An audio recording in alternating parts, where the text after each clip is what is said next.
എല്ലാവർക്കും നമസ്കാരം. കേന്ദ്ര സർക്കാർ ഇന്ന് വഖഫ് ബോർഡ് നിയമങ്ങളെ പരിഷ്കരിക്കുന്നതിന്റെ ഭാഗമായി ഒരു നിയമ ഭേദഗതി അവതരിപ്പിച്ചു. അത് കൂടുതൽ സൂക്ഷ്മ പരിശോധനയ്ക്കായിട്ട് ഇപ്പോൾ പോയിരിക്കുകയാണ്. പക്ഷേ അതിൽ പറഞ്ഞിരിക്കുന്ന പല സുപ്രധാനമായിട്ടുള്ള നിർദ്ദേശങ്ങളും വളരെയധികം കാലിക പ്രസക്തിയുള്ളതാണ്. ഒരുപക്ഷെ വളരെ കാലം മുമ്പ് തന്നെ പ്രാവർത്തികമാക്കേണ്ടിയിരുന്ന പല നിയമങ്ങളുമാണ്. ഇതിൽ മുസ്ലിങ്ങളായിട്ടുള്ള പല സംഘടനകളുടെയും വ്യക്തികളുടെയും ഒക്കെ തന്നെ എതിർപ്പുണ്ടായിട്ടുണ്ട്. എന്നാൽ ആ എതിർപ്പുകളെല്ലാം തന്നെ അസ്ഥാനത്താണ് എന്ന് നമുക്ക് കാണാം.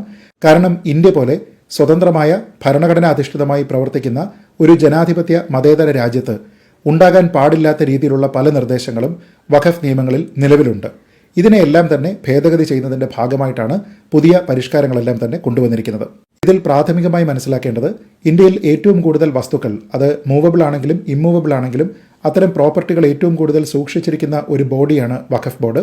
പലപ്പോഴും പറയപ്പെടുന്ന കണക്കുകൾ പ്രകാരം ഇന്ത്യൻ റെയിൽവേസും നമ്മുടെ സൈനിക വിഭാഗങ്ങളും കഴിഞ്ഞാൽ ഏറ്റവും കൂടുതൽ ആസ്തികളുള്ള ഒരു വിഭാഗം വഖഫ് ബോർഡാണ് എന്ന് കാണാം. വഖഫ് ബോർഡ് നിയമങ്ങളിൽ ഉണ്ടായിരുന്ന ഏറ്റവും പ്രധാനപ്പെട്ട ആരോപണം പ്രത്യേകിച്ച് യാതൊരു വിധത്തിലുള്ള ഡീഡ് അഥവാ ആധാരമോ രേഖകളോ ഒന്നുമില്ലാതെ തന്നെ ഏതൊരു പ്രോപ്പർട്ടിയും വഖഫ് പ്രോപ്പർട്ടിയായിട്ട് ക്ലെയിം ചെയ്യാം എന്നുള്ളതായിരുന്നു. ഇത് വളരെ വ്യാപകമായിട്ട് വഖഫ് നിയമങ്ങളെ വിമർശിച്ചുകൊണ്ട് ഉണ്ടായിരിക്കുന്ന ഒരു പരാമർശമാണ്. അത് ഇത്തവണ തിരുത്തപ്പെട്ടിട്ടുണ്ട്. ഉദാഹരണത്തിന് നിലവിലുള്ള നിയമങ്ങളുടെ 40ാമത്തെ സെക്ഷനിൽ പറയുന്നത് പ്രകാരം ഏതെങ്കിലും ഒരു പ്രോപ്പർട്ടി വഖഫ് പ്രോപ്പർട്ടിയാണ് എന്ന് തോന്നുന്നുണ്ടെങ്കിൽ അതിനെ വഖഫായിട്ട് തീരുമാനിക്കാനുള്ള അവകാശമുണ്ട്. അതേപോലെ തന്നെ ഏതൊരു പ്രോപ്പർട്ടിയും അത് ഏതൊരു സൊസൈറ്റിയുടേതായിക്കോട്ടെ ട്രസ്റ്റിൻ്റേതായിക്കോട്ടെ അത് ഏത് നിയമപ്രകാരം രജിസ്റ്റർ ചെയ്തിട്ടുള്ളതാണ് എങ്കിലും അത് വഖഫാണ് എന്ന് തോന്നിക്കഴിഞ്ഞാൽ അതിലേക്ക് ഒരു ക്ലെയിം വയ്ക്കാവുന്നതാണ് എന്നുള്ളതാണ്. ഇത് സെക്ഷൻ 40 പറയുന്നുണ്ട്. ഈ സെക്ഷൻ 40 പുതിയ ഭേദഗതി പൂർണ്ണമായും ഇല്ലാതെയാക്കുന്നുണ്ട്. ഇതര മതവിഭാഗങ്ങളുടെ സ്ഥലം പോലും വഖഫ് പ്രോപ്പർട്ടിയാണ് എന്ന രീതിയിൽ ക്ലെയിം ചെയ്തതുമായി ബന്ധപ്പെട്ട് നിരവധി കേസുകളും തർക്കങ്ങളും നമ്മുടെ രാജ്യത്തുണ്ട്. ഉദാഹരണത്തിന് അയോധ്യ ക്ഷേത്രം, ഗ്യാൻവാബി ക്ഷേത്രം, മധുര ക്ഷേത്രം, സോമനാഥ് ക്ഷേത്രം എന്നീ ക്ഷേത്രങ്ങളെല്ലാം തന്നെ വഖഫ് പ്രോപ്പർട്ടിയിലാണ് നിലനിൽക്കുന്നത് എന്ന രീതിയിലത്തേക്കുള്ള ക്ലെയിം വന്നിരുന്നു. ഇതുകൂടാതെ മധ്യപ്രദേശിലെ ധർ സരസ്വതി ക്ഷേത്രം, ഗുജറാത്തിലെ രുദ്രമഹാലയ ക്ഷേത്രം, ഹരിയാനയിലെ യമുന നഗറിലുള്ള ഗുരുദ്വാര തുടങ്ങിയ സ്ഥലങ്ങളെല്ലാം തന്നെ വഖഫ് പ്രോപ്പർട്ടിയിലാണ് നിലനിൽക്കുന്നത് എന്നതുമായി ബന്ധപ്പെട്ട ക്ലെയിമുകളും ഉണ്ടായിരുന്നു. ഏറെ അപഹാസ്യമായി തോന്നിപ്പിക്കുന്ന രീതിയിലുള്ള ഒരു ക്ലെയിം ഏതാനും വർഷങ്ങൾക്ക് മുൻപാണ് വന്നത്. അത് താജ്മഹൽ സ്ഥിതി ചെയ്യുന്നത് വഖഫ് പ്രോപ്പർട്ടിയിലാണ് എന്നുള്ളതായിരുന്നു. ഇത് സുപ്രീം കോടതിയിലെത്തുന്നു. അന്ന് ചീഫ് ജസ്റ്റിസ് ആയിരുന്ന ജസ്റ്റിസ് ദീപക് മിശ്ര വഖഫ് ബോർഡിനോട് ആവശ്യപ്പെട്ടത് ഈ പ്രോപ്പർട്ടി വഖഫാണ് എന്ന രീതിയിലേക്ക് കൽപ്പിച്ച് ഷാജഹാൻ നൽകിയിരിക്കുന്ന ഡീഡ് ആധാരം എവിടെയാണ്, അതിന് അദ്ദേഹത്തിൻ്റെ സമ്മതപത്രം എവിടെയാണ് അദ്ദേഹം ഒപ്പിട്ടിരിക്കുന്നത് എന്നത് കൊണ്ടുവരാനായിട്ടാണ് പറഞ്ഞത്. അതേപോലെ 2 വർഷം മുൻപ് തമിഴ്നാട്ടിൽ ഒരു വലിയ വിഷയമുണ്ടായി. തിരുച്ചിറപ്പള്ളി ജില്ലയിൽ തിരുച്ചിന്തറൈ എന്നുള്ള ഒരു വില്ലേജ് പൂർണ്ണമായും വഖഫ് പ്രോപ്പർട്ടിയാണ് എന്ന രീതിയിലത്തേക്കുള്ള ഒരു ക്ലെയിം ഉണ്ടായി. ഏതാണ്ട് 480 ഏക്കർ സ്ഥലമാണ് ആ വില്ലേജിലുള്ളത്. അതിൽ തന്നെ 1500 വർഷത്തിലധികം പഴക്കമുള്ള ഒരു ഹൈന്ദവ ക്ഷേത്രമുണ്ട്. ഇതെല്ലാം തന്നെ വഖഫ് ഭൂമിയാണ് എന്ന് പറഞ്ഞുകൊണ്ട് 1954 സർവേ പ്രകാരം അവർക്ക് കിട്ടിയിട്ടുള്ളതാണ് എന്ന് പറഞ്ഞുകൊണ്ട് രജിസ്ട്രാർക്ക് ഈ ക്ലെയിം എല്ലാം അയച്ചിരുന്നത് വഖഫ് ബോർഡാണ്. അത് വളരെ വലിയ വിവാദമായി മാറുന്നതും നമ്മളന്ന് കണ്ടതാണ്.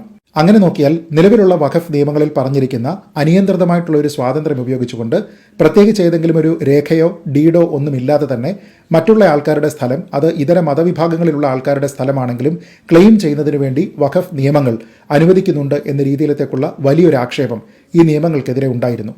കേന്ദ്ര സർക്കാർ ഒരു ഭേദഗതി കൊണ്ടുവരുന്നതോടുകൂടി അത് ഇല്ലാതെയാവുകയാണ്. ഇതര മതവിഭാഗങ്ങളുടെ ആരാധനാലയങ്ങൾ ഇരിക്കുന്ന സ്ഥലം മാത്രമല്ല, ഈ പറഞ്ഞതുപോലെ വില്ലേജുകൾ ക്ലെയിം ചെയ്യപ്പെട്ടിട്ടുണ്ട്. അതേപോലെ തന്നെ സർക്കാരിൻ്റെ പ്രോപ്പർട്ടിയും ഇങ്ങനെ ക്ലെയിം ചെയ്തിട്ടുണ്ട്. ഉദാഹരണത്തിന് സൂറത്തിലെ മുനിസിപ്പൽ ഹെഡ്ക്വാർട്ടേഴ്സ് വഖഫ് ഭൂമിയിലാണ് എന്നൊരു ക്ലെയിം വന്നിരുന്നു.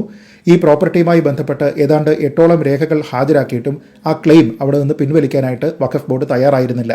അതേപോലെ ഉത്തർപ്രദേശിലെ അലഹബാദ് ഹൈക്കോടതി സ്ഥിതി ചെയ്യുന്നതിൻ്റെ ഒരു ഭാഗം വഖഫ് പ്രോപ്പർട്ടിയാണ് എന്നുള്ള ഒരു ക്ലെയിമുണ്ട്. നിലവിലുള്ള നിയമങ്ങളിലെ ഏറ്റവും വലിയ ഒരു പോരായ്മ വഖഫ് പ്രോപ്പർട്ടിയാണ് ഒരു ഭൂമി എന്ന രീതിയിലത്തേക്കുള്ള ഒരു ക്ലെയിം വന്നു കഴിഞ്ഞാൽ ആ ക്ലെയിം പ്രൂവ് ചെയ്യുന്നതിന് വേണ്ടി ഏതെങ്കിലും രീതിയിലുള്ള രേഖകളോ ആധാരമോ ഒന്നും തന്നെ ഹാജരാക്കേണ്ടതിൻ്റെ ഉത്തരവാദിത്തം വഖഫ് ബോർഡിനില്ല. നേരെ മറിച്ച് ഈ വസ്തുക്കളെല്ലാം തന്നെ തങ്ങളുടേതാണ് എന്ന് പറഞ്ഞുകൊണ്ട് ആരുടേതാണോ ഈ പ്രോപ്പർട്ടി അവരാണ് അത് സ്ഥാപിച്ചെടുക്കേണ്ടത്.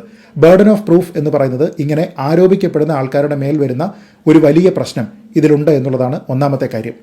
രണ്ടാമത്തെ കാര്യം, ഏതെങ്കിലും ഒരു വസ്തുവുമായി ബന്ധപ്പെട്ട് ഈ രീതിയിലുള്ള ഒരു വഖഫ് ക്ലെയിം വന്നു കഴിഞ്ഞാൽ ആ ഭൂമി സർവേ ചെയ്യുന്നതിനുള്ള ഉത്തരവാദിത്തം സർക്കാരിനാണ്. അപ്പോൾ സർക്കാർ അത് സർക്കാർ ചെലവിലാണ് ചെയ്തു കൊടുക്കേണ്ടത്. ഇത് ഒരുപക്ഷെ തെറ്റായിട്ടുള്ള ഒരു പ്രവണതയാണ്. കാരണം നമ്മുടെ ഭരണഘടനയുടെ 27-ാം അനുച്ഛേദ പ്രകാരം മതപരമായിട്ടുള്ള ഏതെങ്കിലും ഒരു കാര്യത്തിനോ അങ്ങനെയുള്ള മെയിൻ്റനൻസിൻ്റെയോ ഭാഗമായിട്ട് ഒരിക്കലും ആൾക്കാർ ടാക്സ് നൽകുന്ന പണത്തിൽ നിന്ന് ഒരു രൂപ പോലും ചെലവഴിക്കാൻ പാടില്ല. എന്നിട്ടും പൊതുജനങ്ങൾ നൽകുന്ന ടാക്സിൽ നിന്നാണ് ഈ സർവേ നടത്തുന്നത് എന്നുള്ളത് ആലോചിച്ച് നോക്കുക. അങ്ങനെ നോക്കിക്കഴിഞ്ഞാൽ ഈ നിയമത്തിൽ പറയുന്ന പല സെക്ഷനുകളും ഭരണഘടനാ വിരുദ്ധമാണ് എന്നുകൂടി കാണാം. ഈ നിയമത്തിന് ഭേദഗതി വരുന്ന സമയത്ത് അതിലുണ്ടാകുന്ന ഏറ്റവും പ്രധാനപ്പെട്ട ഒരു കാര്യം മാൻഡേറ്ററി ആയിട്ടുള്ള ഒരു വെരിഫിക്കേഷൻ നടക്കുന്നു എന്നുള്ളതാണ്. അതായത് ഏതെങ്കിലും ഒരു ഭൂമി വഖഫ് ഭൂമിയാണ് എന്ന രീതിയിലത്തേക്കുള്ള ഒരു ക്ലെയിം വന്നാൽ നിശ്ചയമായും അവിടെ രേഖകൾ പരിശോധിക്കപ്പെട്ടിരിക്കണം.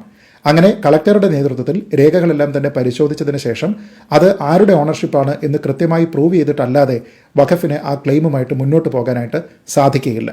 അതേപോലെ തന്നെ നിലവിലുള്ള നിയമങ്ങളിലെ ഏറ്റവും പ്രധാനപ്പെട്ട ഒരു തടസ്സം ഈ വഖഫ് നിയമങ്ങൾ അല്ലെങ്കിൽ വഖഫ് ബോർഡ് തീരുമാനമെടുത്തു കഴിഞ്ഞാൽ അതുമായി ബന്ധപ്പെട്ടിട്ടുള്ള എന്തെങ്കിലും അപ്പീൽ ഉണ്ടെങ്കിൽ അതിന് വഖഫ് ട്രിബ്യൂണലിൽ പോകണം എന്നുള്ളതാണ്. സിവിൽ കോർട്ടുകളിലേക്ക് പോയതുകൊണ്ട് യാതൊരു വിധത്തിലുള്ള ഗുണവുമില്ല, അത് അനുവദനീയമായിരുന്നില്ല. അതല്ല എങ്കിൽ പിന്നീട് ഉയർന്ന കോടതികളിലേക്ക് പോകേണ്ടുന്ന ഒരു സാഹചര്യമായിരുന്നു.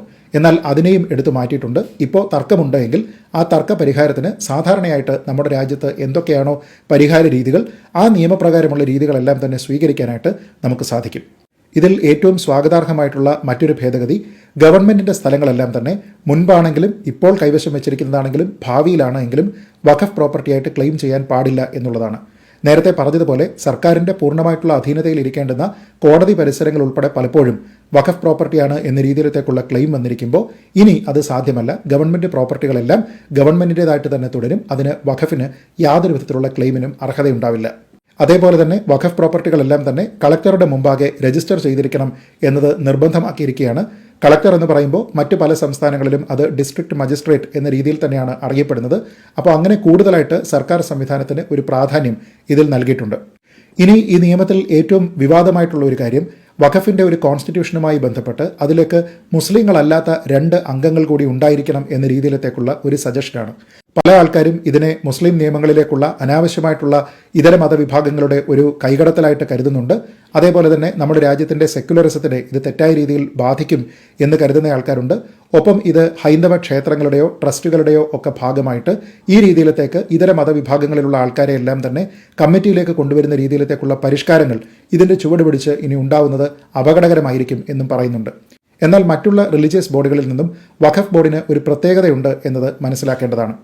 ഒന്നാമത് നമ്മൾ മനസ്സിലാക്കേണ്ടത് വഖഫ് ബോർഡ് എന്ന് പറയുന്നത് ആരാധനയുമായി ബന്ധപ്പെട്ട തീരുമാനങ്ങൾ എടുക്കുന്ന ഒരു ബോഡിയല്ല.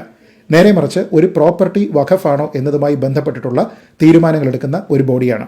അതായത് ഒരു പ്രോപ്പർട്ടി ആരുടേതാണ്, അതിൻ്റെ ക്ലെയിം എങ്ങനെയാണ് തുടങ്ങിയ കാര്യങ്ങളെല്ലാം തന്നെ നോക്കുന്ന സിവിൽ കാര്യങ്ങൾ തീരുമാനിക്കുന്ന ഒരു ബോഡിയാണ് വഖഫ് ബോർഡ് എന്ന് കാണാം. നേരെ മറിച്ച് ഇതര മതവിഭാഗങ്ങളുടെ ഏതെങ്കിലും ബോഡികളായാലും ഇസ്ലാം മതത്തിൻ്റെ തന്നെ മറ്റു പല ബോഡികളായാലും അതെല്ലാം തന്നെ ആരാധനയുമായി ബന്ധപ്പെട്ടതോ ആചാരങ്ങളുമായി ബന്ധപ്പെട്ടതോ മതപരമായിട്ടുള്ള കാര്യങ്ങളുമായി ബന്ധപ്പെട്ടതോ ആണ്. നേരെ മറിച്ച് വഖഫ് ബോർഡ് എന്ന് പറയുന്നത് അങ്ങനെയല്ല. അത് ഏറ്റവും പ്രധാനമായിട്ട് സ്ഥലം കൈകാര്യം ചെയ്യുന്നതുമായി ബന്ധപ്പെട്ടിട്ടുള്ള തീരുമാനങ്ങൾ എടുക്കുന്നതിനും മേൽനോട്ടം വഹിക്കുന്നതിനും ഉണ്ടാക്കിയിരിക്കുന്ന ഒരു സംഘടനയാണ്. അതുകൊണ്ട് തന്നെ ആചാരപരമോ വിശ്വാസപരമോ ആയിട്ടുള്ള തീരുമാനങ്ങൾ എടുക്കുന്ന ഒരു ബോഡിയിലേക്ക് ഇതര മതസ്ഥരെ കൂടി ഉൾപ്പെടുത്തുന്നു എന്ന രീതിയിലത്തേക്ക് ഇതിനെ കാണാൻ സാധ്യമല്ല. ഇനി രണ്ടാമത്തെ കാര്യം, ഏതൊരു മതവിശ്വാസവുമായി ബന്ധപ്പെട്ട സംഘടനയ്ക്കാണെങ്കിലും മത ആചാരങ്ങൾ നോക്കുന്ന സംഘടനയ്ക്കാണെങ്കിലും അവരവരുടെ മതവുമായി ബന്ധപ്പെട്ട കാര്യങ്ങളാണ് നോക്കുക. മറ്റൊരു മതവുമായി ബന്ധപ്പെട്ട് എന്തെങ്കിലും ഒരു ഫ്രിക്ഷൻ അവിടെ ഉണ്ടാകുന്നില്ല, മറ്റുള്ള ആൾക്കാരുടെ അവകാശങ്ങളിലേക്ക് കൈകടത്തുന്നില്ല, അങ്ങനെയുള്ള ഒരു പ്രോപ്പർട്ടിയിലേക്ക് ക്ലെയിമും ഉണ്ടാകുന്നില്ല.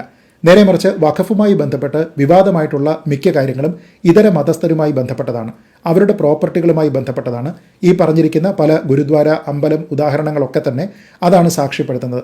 അപ്പോൾ ഇതര മതവിഭാഗങ്ങളുമായി ബന്ധപ്പെട്ട് അവരുടെ പ്രോപ്പർട്ടിയിലേക്ക് ഡീഡില്ലാതെ തന്നെ ഒരു ക്ലെയിം നടത്തുന്നതിനുള്ള അധികാരം വഖഫ് ബോർഡിനുണ്ട് എന്ന രീതിയിലേക്ക് വന്നാൽ അത് ഉചിതമായ രീതിയിൽ പരിശോധിക്കപ്പെടണമെങ്കിൽ ഇതര മതവിഭാഗങ്ങളിലുള്ള ആൾക്കാർ കൂടി അത്തരത്തിലുള്ള കമ്മിറ്റികളിൽ ഉണ്ടായേ മതിയാകൂ.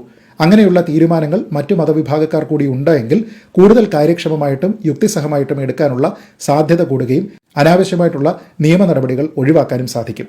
അതുകൊണ്ട് തന്നെ എക്സസ് ആയിട്ട് ഭൂമി കൈയടക്കുന്നു എന്ന ഒരു ആരോപണം നേരിടുന്ന ഒരു ബോഡിയെ സംബന്ധിച്ചിടത്തോളം അതിൽ മറ്റു മതവിഭാഗക്കാർ കൂടി ഇപ്പോൾ ഉണ്ടെങ്കിൽ അത് നല്ലതായിരിക്കും.